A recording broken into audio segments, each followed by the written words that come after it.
This Apple-1 is one of, if not the best Apple-1 in existence. These computers were hand-built by Steve Jobs and Steve Wozniak back in 1976 in Steve Jobs' mom's garage.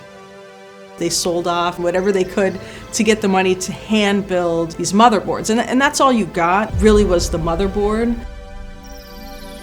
They made a prototype and they were going around. They went to this place called the Homebrew Computer Club and they were doing demonstrations. And this guy named Paul Terrell, who owned a computer store known as the Byte Shop in Palo Alto, saw them. Jobs tried to get him to buy one computer and he said, you know what, no, I'm gonna take 50. Never in their wildest dreams did they think they're gonna sell 50 of these computers at once.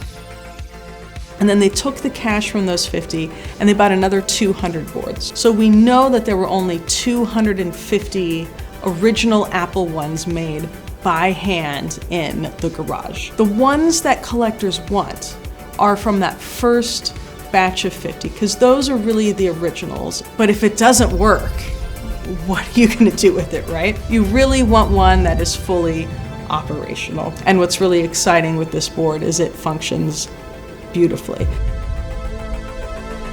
And I think that's in part because it was never tinkered with. Nobody sat down and messed around and switched out different parts. And one of the problems that Apple-1s had is every time you powered them up and electricity cycled through it, the heat sink on the underside of the board would get hot and the paint would bubble up and chip off. So you can tell how many times a board has been used by how much of that paint is chipped off. And on this board, none of it's chipped off. It's in the most pristine condition you can imagine. The person who bought it knew something was important about it and just kind of set it aside.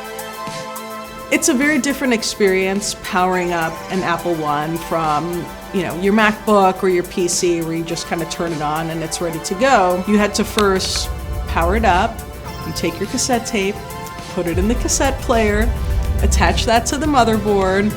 You had to then enter in your commands, enter in the program, and then you would start to see things on the screen. And it's something that is so foreign to digital natives or people who were born after 1990. Computers are so different from how they were at that time. It's also really exciting, I think, for younger people to see how this all started, where it all began.